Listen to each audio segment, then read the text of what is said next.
بسم اللہ الرحمن الرحیم. معزز ناظرین، السلام علیکم ورحمۃ اللہ وبرکاتہ.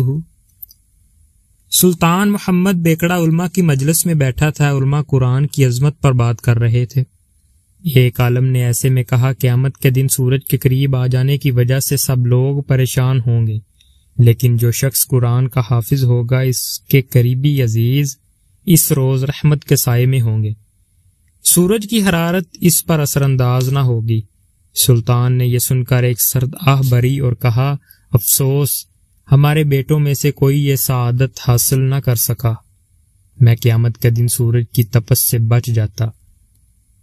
اس مجلس میں سلطان کا بیٹا خلیل بھی موجود تھا. اسی وقت اٹھا اور بڑودہ چلا گیا. وہاں ان کی جاگیر تھی. اس نے وہاں قرآن حفظ کرنا شروع کر دیا. اس قدر محنت کی کہ آنکھیں سرخ رہنے لگیں. طبیب نے کہا کہ راتوں کو جا کر قرآن یاد کرنے کی وجہ سے یہ سرخ ہوئی ہیں، لیکن اس نے کوئی پرواہ نہ کی.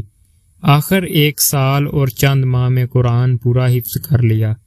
رمضان سے پہلے سلطان کی خدمت میں حاضر ہوا اور بولا، حکم ہو تو تراویح میں قرآن سناؤں. بادشاہ نے حیرت سے پوچھا، تم حافظ کب بن گئے؟ یہ کیسے ہو گیا؟